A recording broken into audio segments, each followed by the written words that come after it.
ఏం చేశాడా వీడు?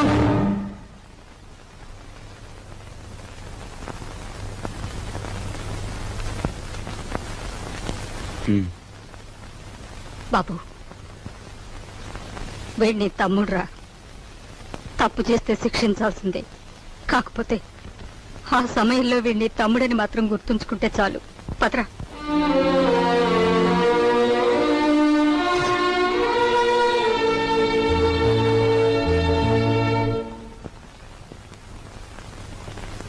వాడెందుకు కుట్టాడో తెలుసమ్మా?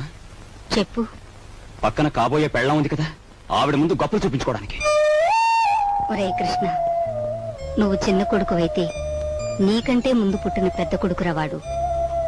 నీకంటే ముందు నుంచి చూస్తున్నాను. వాడెప్పుడూ తప్పు చేయడు. వాడితో ఉన్న ఆ పిల్ల వాడంత గొప్పదని నా అభిప్రాయం. ఏం జరిగిందో తెలుసా అని వాడు నిన్ను చూసి వణికిపోయినప్పుడు నీ గురించి ఏ దుర్వార్త వినవలసి వస్తుందో అని భయపడ్డాను. ఏం జరిగిందని అడగటానికి కూడా ధైర్యం చాలకు వచ్చేశాన్రా.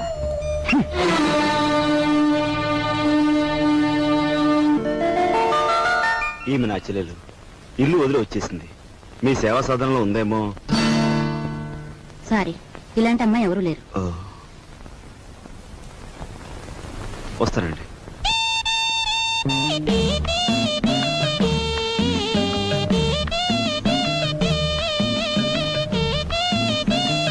ఇలా రా. వస్తున్నా. నీ చూపులోని ఆకలి నాకు అర్థమైంది. నీకేది కావాలన్నా నేను ఉపయోగపడతాను, అలాగే నాకేది కావాలన్నా నువ్వు ఉపయోగపడాలి. ఇక్కడ ఫ్రెండ్షిప్ కి అది కండిషన్. ఓకే? రాజు, నువ్వేవి అనుకోనంటే ఈ డబ్బుతో నీ అప్పులన్నీ తీరిస్తే ఎలా ఉంటుంది? స్నేహితురాలుగా నేనేం చేయాలో, ఏం చేయగలను నాకేం అర్థం కావటం లేదు.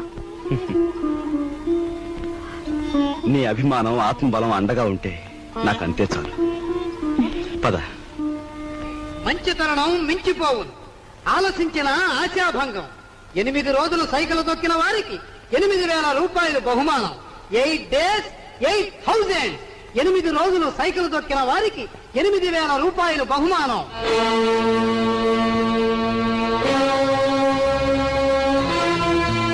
రాజు, అప్పులు తీర్చడానికి నువ్వు సైకిల్ తొక్కుతున్నావట. మనలాంటి కుటుంబాల్లో పుట్టి ఇలాంటి పనులు చేస్తే ఎంత పరువు తక్కువగా ఉంటుందో ఆలోచించు.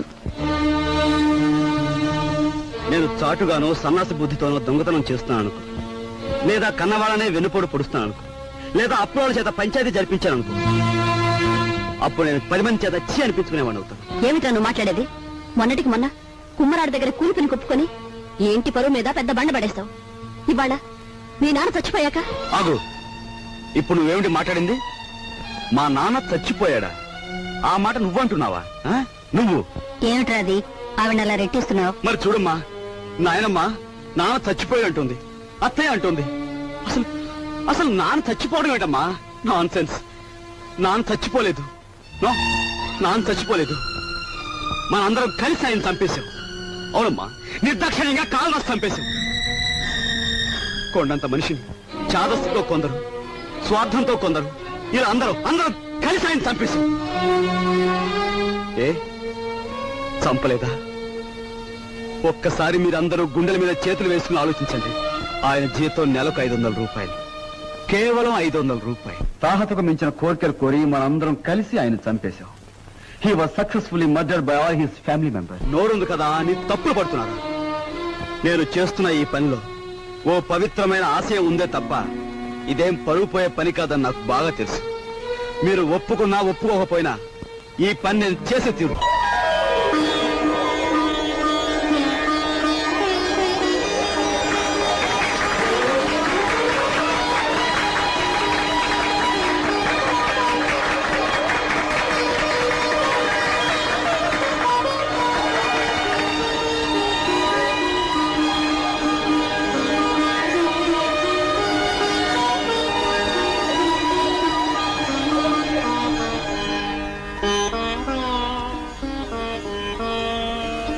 ఇవాళ నీ కొడుకు ప్రయోజకుడైనందుకు ఇప్పుడు నువ్వు ఉంటే ఎంత ఆనందించేవాడివిరా.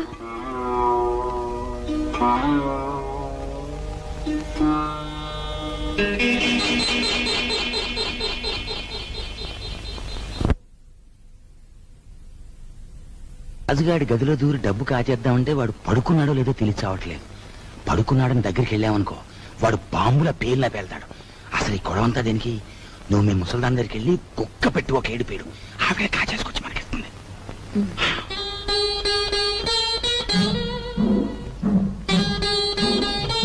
రాజు సైకిల్ దుక్కి సంపాదించిన డబ్బుతో ముందు అప్పులు తీరుస్తానంటున్నాడు. మమ్మల్ని మాత్రం ఆగమంటున్నాడు. వాడు సైకిల్ తొక్కుతానంటే మనం అందరం వాడిని కాదన్ను. ఇప్పుడు ఆ డబ్బు మనం కావాలంటే ఏం బాగుంటుందమ్మా? అందుకే వాడి చేతుల నుంచి మనం తీసుకోము. మరి నువ్వు ఆ గదిలోకి వెళ్తావు, ఎవ్వరికి అనుమానం ఉండదు. ఆ డబ్బు నువ్వు తెస్తావు.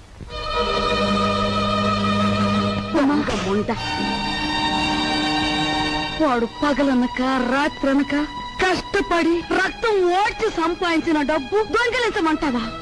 ఆలోచిస్తే నాకు ఇప్పుడు అర్థం అవుతుంది. నా కొడుకు డబ్బు కూడా నువ్వే కాజేశావు. వాళ్ళు నువ్వే చంపేశావు.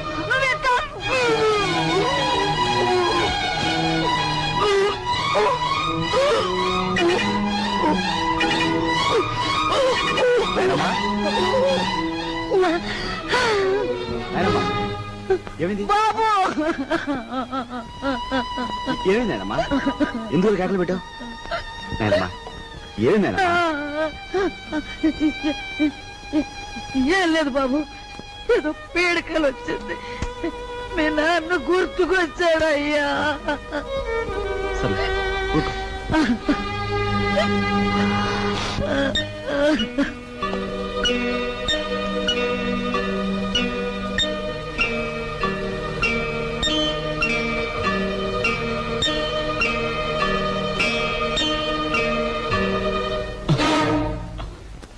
ఏమిట్రా లోపల నుంచి వస్తున్నా?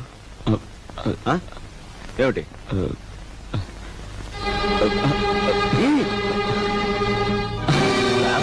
ఏమిటాడు చేసిన పని?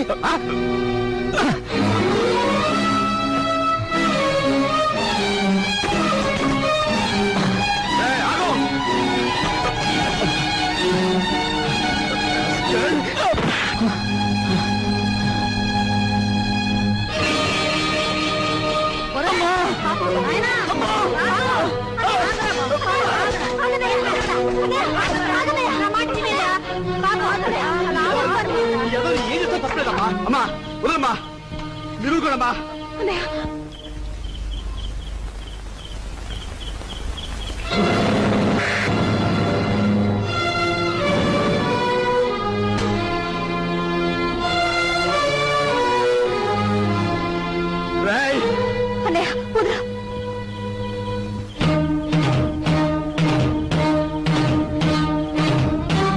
దుర్మార్గుడా, ఎంతకు తెగించావురా?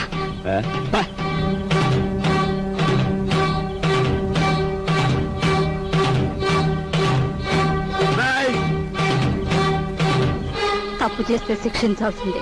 కాకపోతే ఆ సమయంలో వీడిని తమ్ముడని మాత్రం గుర్తుంచుకుంటే చాలు.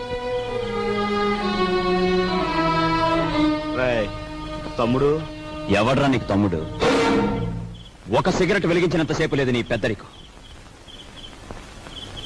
ఒక దమ్ము లాగినంతసేపు లేదు నీ పెద్దరికం.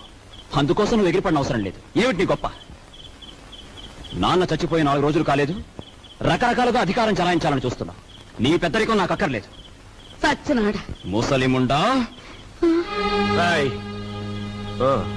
ఐఎమ్ సారీ, నీకు మర్యాద ఇవ్వాలి కదూ. చూడు మిస్టర్, నీకు ఎవరి పెద్దరికం అక్కర్లేదనుకుంటే ఈ ఇంట్లో నుంచి తక్షణం బయటకు వెళ్ళిపోవచ్చు. నేను ఇంట్లోంచి వెళ్ళిపోవాల్సి వస్తే ఏం జరుగుతుందో తెలుసా? నువ్వు ఈ ఇంట్లో ఉండాలంటే ఏం చేయాలో తెలుసా? తెలుసు. నిన్ను అన్నా అని గుర్తించాలి, నువ్వు తంతే పడుండాలి.